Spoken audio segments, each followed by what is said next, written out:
the festival's Director of Programming, Basil Siokos, and I'm very happy to be talking about the film Restaurant Hustle. Joining me for this Q&A are the film's director, Frank Mattson, as well as executive producer, Guy Fieri. Thank you so much, both of you, for joining us and for talking about the film. Well, thanks for having us. This is an exciting day. Of course. I want to start with kind of the basics. How did a project like this come together? It's so in the moment, in the middle of a crisis that impacts everything about everybody's lives. How did you end up focusing on the particular restaurateurs that you do? I remember the moment I was standing out on the porch of my house, and I was talking with some friends that are, in the restaurant industry, in the political world, and so forth. And I said, "It's coming. They're gonna shut down restaurants." And without names being said, yeah, it is coming, and it's gonna happen tonight.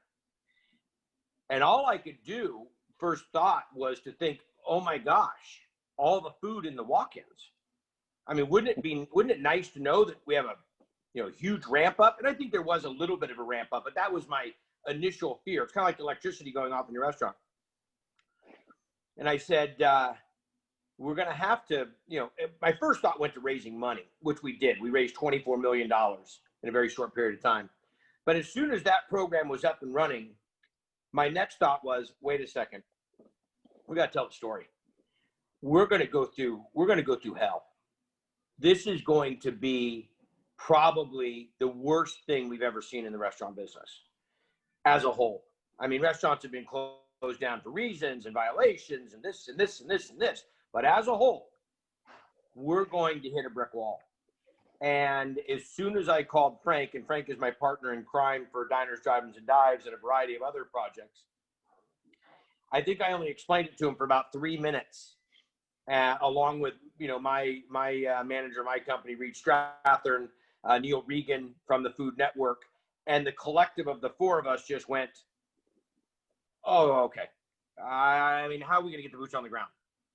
Fortunately, we have a lot of resourceful people, and we are a very tight-knit, collected group, and we've been working together, chefs, restaurant owners, TV, on and on and on. So we have a pretty good infrastructure of what was going to happen, and we got moving. And the thing is how do you shoot it? And that really was probably the bigger discussion that happened after we said, okay, we got to shoot it. It needs to be told, and who and how. And there were 4 people in particular that Frank and I have been working with for another series of shows, that when we started to really kind of break it down out of 50 chefs to 20 chefs to 10 chefs to 4 chefs, it was really evident who they were going to be. Frank, I've babbled enough. No, I mean, that's it. When Guy called me, we immediately jumped into action. How can we do this? We can't go out in the field. So we immediately put together, small camera packages to send out to chefs. And we didn't want to miss anything, so we jumped on it right away, and concerned for the fact that we were not sending real crews and real audio people and producers in the field. We just couldn't do that. So we, like so much with remote and Zoom production these days, half of it is explaining how to shoot it, what to do, where to put the camera, how to send it to the media, how to drop it. And all of the chefs got on board, not only with the technical parts of it, but then exposing their life in these most vulnerable moments and agreeing to film. And so about a week went by, and we got footage in, and we started looking at it. It was like, oh my God, I just can't believe what they've already captured. And it grew from there. And that was my next question, which is sort of, the chefs show incredible vulnerability and emotion around this. I mean, they're losing their livelihoods, they're having to lay off staff, they're just dealing with, potentially getting sick themselves, et cetera. What were the most affecting moments for you as that footage started coming in? I think, one, the chefs are the heroes in this, really, in all ways, shapes, and form. And it did take a lot of prodding, a little bit of coaching, but they were willing to document it. I don't know if you've seen the recent thing with the guy being chased by the mountain lion. I'm thinking, I mean, I guess, it's your last Would moment. you have the presence of mind? Yeah. Yeah. So the chefs were so resilient and so strong and so aware and so present. I mean, it was just amazing to know what they're going through and having a conversation with them on the phone, and then getting the film, getting the tape from them, or getting the recordings from them, and going, you were filming that? I mean, you were in the middle of it, and you had the mindset, your team around you. A lot of them have somebody supporting them to do it.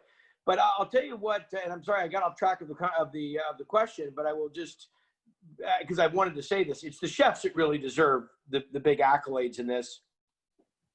And I think that they did this somewhat in a cathartic therapy piece, to say it, to get off what is on their mind, on their shoulders, on their chest, that's terrorizing them, that's driving them crazy. And then the same to make sure that people were going to get to see this and get to learn from it for the future. So I can't say that I don't know what their motivations were, but I will tell you what happened. From day one, we started asking them to send us in the recordings. And as they sent us the recordings, we were able to really capture kind of what was happening. What we felt like, Basil? We felt like being a remote satellite. Kind of like how in someone's reporting from the field, and you're trying to decipher what they're saying. Okay, so all right, I'm trying to get through the tears, to get through the emotion, to get through the broken sentences, to get through these things. Okay, what exactly is going on without saying to them? You got to tell them what's going on, because they're telling you the best they can. And it was horrifying. It was horrifying. Maybe more so for me than Frank, because I knew exactly what it meant. I know when you're looking in the eyes of the team members and you're saying, today's the last day, and come back and I'm going to get you your check. I know when they're telling me that they're giving them the food out of the walk-in to take home. It's like in the scene of The Godfather when he gets fired from the grocery store, and then the owner runs out with the box of groceries and says, here, take this. I mean, it's giving me goosebumps talking about it. Mm-hmm. So we went over this with them on a weekly basis. And some were better at filming, some were better at describing, some were better at sharing other viewpoints. They were a real mix. So after about the first month, and this has been going on, after about the first month, we started to give them some feedback. We were letting them shoot raw, doing what they wanted to do. Okay. Now we said, okay, now you get your feet under you. Now you understand how the GoPro works. Now you got this, little 5D camera. Now you got your cell phone. Let's look at some of this. Give me some more of this. This is, I love what you're saying, but let's see some, And the great thing is they were open to it and weren't just doing what their initial process was, and then you want to talk about it opening up, right, Frank? I mean, everything from it just audio grew exponentially from that point. You're getting the light right. We had people standing in front of bright lights and we couldn't see them. And it doesn't matter how good the material is if you can't see them. Yeah. But they're, But there was a moment early on of I don't know, a couple of weeks in when Antonia LaFasa was doing a selfie with her phone about having to go in and lay off 500 people. And, I get teary just talking about it. And it's still one of those moments that was so raw and really so not her, because she's not used to opening up her life and her restaurant that way at all. And that was the moment that we knew we were clearly onto something, because it was that powerful. Right. So one thing that I'm curious about is, it's been so hard to predict anything really during this year. When you're telling a story like this, which is unfolding over several months and weeks, et cetera, when do you know when to stop? Like, when do you know when to tell them, okay, that's it, we have what we have, and we're gonna just wrap this up and make the film we're gonna make. So I don't know, Frank, if you can talk about sort of like how you communicated that. Yeah, I mean, that's what we kept asking ourselves throughout. It's like, this obviously is not going to be over anytime soon. And then you start to see that it's going to go on throughout the whole year. So what is the end point that we can produce a movie with a beginning, middle, and close, and tell the story of what was happening back in April and May, but what's the end point? And I guess we finally got to the point where everybody was back to some percentage level of return. And it was clear that it wasn't going to be a whole lot better than that for quite a long time. And really, that was only in the last 2 weeks that we stopped shooting, and we're still editing now. And we'll deliver it on Monday. But like, we're gonna edit until the delivery date. I'm telling you, just digging through. You got to think of a GoPro or two, a 5D, and a couple cameras going. They're flooding us with info, and they don't know how to record. They don't know how to catalog what they send us. So, sometimes they send us the tail, and then we realize there's the head to it, and there's a body, and where did that story come from, and what was the genesis? And we didn't want to get them clogged down, weighed down and backed up with trying to explain what they were giving us. Just shoot it. We'll sort it out. And I really will say to you, and I don't know, Basil, if I'm giving away the ending, but when you watch the great movies, which I don't know, are they great movies and they depict life, or they're great movies or you can understand them, or you feel the pain, or you feel the understanding? But when Star Wars ended, when I was a little kid, you knew it wasn't over. There was no way that was over, and that maybe is what built into all the great trilogies, but you just know on some of this. And I'm telling you, doing this, I looked at, Frank and I were just together on Saturday shooting something, and, just look at him and say, where are we going to pick this up? When are we going to show the next chapter? Because this is far from over. This is just the launching of this rocket ship. And now we're just going to figure out what the rest of the voyage is. And I have a question for you, Guy. You've going through this process of executive producing this film. Are you interested in doing more documentary producing? I know you do television producing all the time, but is this something that you feel like you may want to return to, either for a follow-up to this or some other subjects? Not in a million years was it something I ever anticipated that I would do, and not because I don't really enjoy it, and not because I've not loved it. This has been so yes, my answer is yes. But I got to be honest with you, the interest of this was as what my show Diners, Drive-Ins, and Dives is that I shoot with Frank. It's about highlighting my brothers and sisters in the business. This happens to be my wheelhouse. I think every faction, every group needs somebody telling the story, and somebody watching out for them, and somebody raising money for them, and somebody, and that's just what I feel is my opportunity and my responsibility.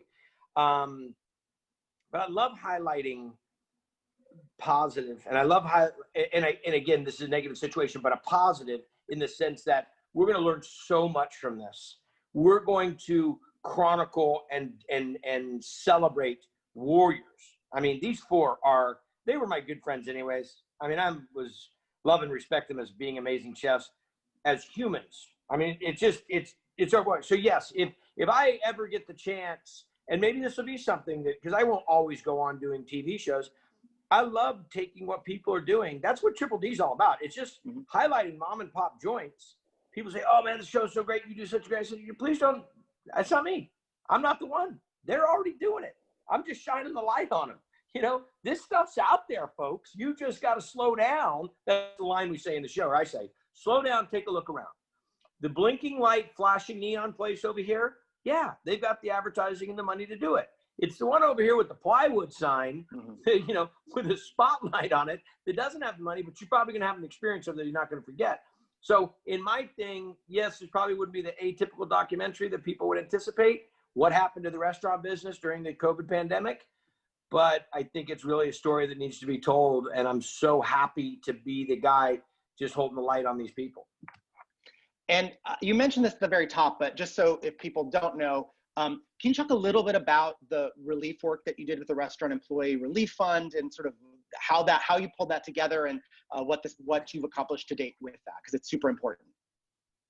I was raised by I have great mom and dad, phenomenal people, and without boundaries. I lived in France when I was 16 as an exchange student, not even in a program, just because my parents said, well, if you can learn to speak French, you can go. So I was never raised in this idea that you can't do whatever you put your mind to.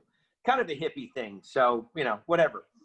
But when I knew this was happening, I was out in my garage on the treadmill, and I knew it was going down. And the first idea was, let's go buy a bunch of gift certificates to all these restaurants because they can't serve you food right now, but we'll get gift certificates from them, and then we'll come back and have a Christmas party here, or something like that. So I said, I put my team to task. Go buy $50,000 worth of gift certificates. Well, then we talked about it because that was the best idea in the world, right?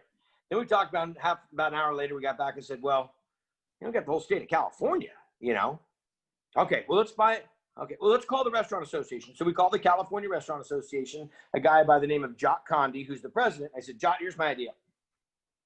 Jot says, I love it. Raise money. We can help get the money in, handle the money, and get the money to the restaurants that need it, that people that can't pay their electricity or can't pay their rent or whatever, because they're going to, people are going to start, they're going to die on the vine. This is going to be people that are just, because the restaurant they don't have any coffers. They don't have any backup. Most restaurants are living paycheck to paycheck 7 days out. That's it. If you didn't have the float from the produce company and from Cisco, you weren't going to make it. And I said, well, wait a second. So this is, halfway through the day. I said, wait a second. Well, we can't do just California. We're going to have to do, so we got to National Restaurant Association.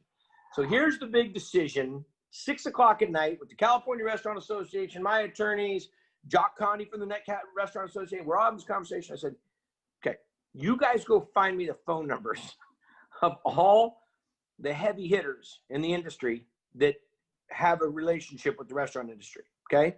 Everybody, Pepsi, Coke, Uber Eats, Cargill, Cisco, you name, get me the president's cell phone. Don't give me some landline.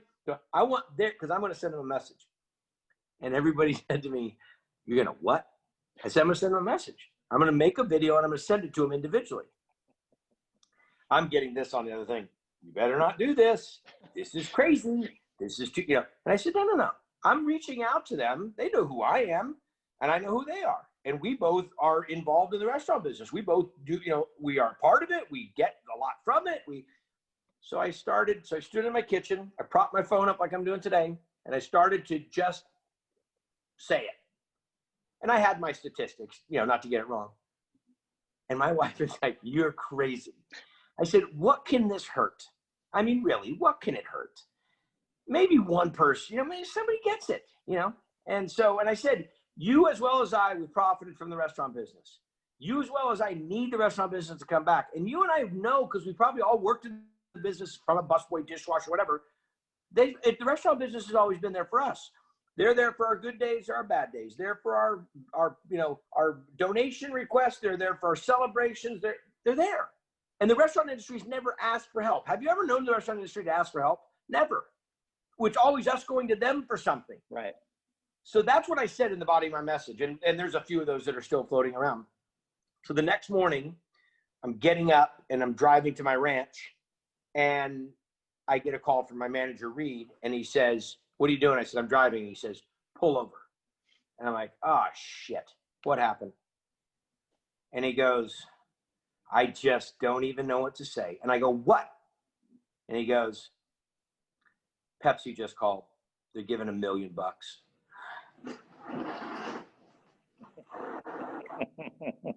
That's great. And you've got to be kidding me. So Pepsi gets on the phone. We have the greatest conversation with them about, not only are we going to give you $1 million, we're going to give you more money. We've got some other programs we want to do, Great. Now I have to, after I get done losing my mind in my truck, I have to drive over an hour through the hills to get to my ranch. So by the time I get to my ranch, my phone's been blowing up. And I call Reed and I said, what's up? And he goes, are you sitting down? I go, what's up, Reed? And he goes, Uber Eats wants to talk to you. I go, about what? He goes, just get on the phone. Get on the phone. Uber Eats gives us $2 million. We're at $3 million. This hasn't even 12 weeks. This isn't even 12 hours old. And we're at $3 million. And I am maybe it's 18 hours or whatever. And it started to roll.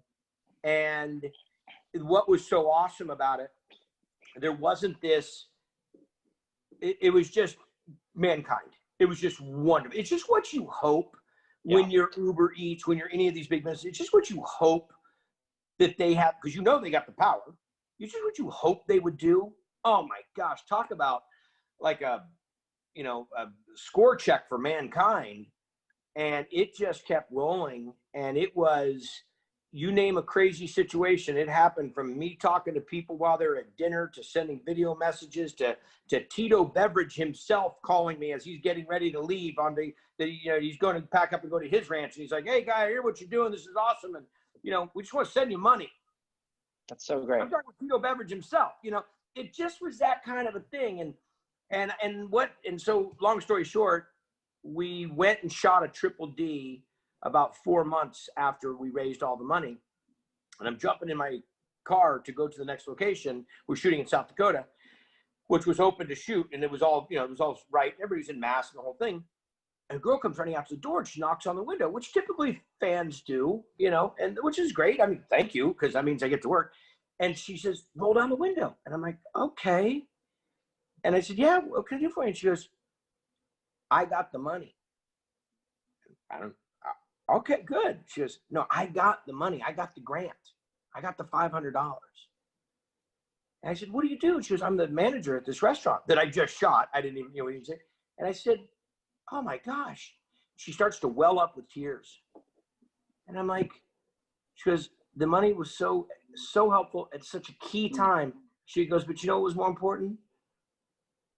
It was a hug. It let me know somebody cared." Yeah. I've been in this business my whole life, and the industry helped me. I mean, so I get out of the car, trying to keep our social distance. I gave her a big hug. I said, "I don't care. Come here." And that's how it went. And the stories I can tell you, and the responses we got from people. And that's what I told all the partners that were giving the money. I don't care how much money you give. You know what you're doing. This isn't about money. This is about people knowing they're supported and they're loved and they're recognized. And I think that was a big part of it. So I know that was more than you asked for, but that's the whole shtick. That's all. No, that's an important thing. And thank you so much for doing that. And fantastic effort to show the love and respect that we do have people that do serve us. So thank you for doing that. We do things up with that though. But I want to thank you again to both of you, Frank and Guy, for making the film and for speaking with me about it and for bringing it and premiering it with Doc NYC. Thank you so much again for your time. Again, thanks for having us. I'll say this on Frank's behalf and on the Food Network's behalf, and definitely from mine and from all my brothers and sisters in the business. We couldn't be more thankful, one, that you do this, that you highlight documentaries, because it's such a great insight to things that we don't have any perspective on, or may think we do have perspective on, but we get a real, a new level of education. It's so different than the entertainment films, but they are entertaining and they're insightful, and as I talked to my kids about this, and they weren't surprised that I was excited, but why?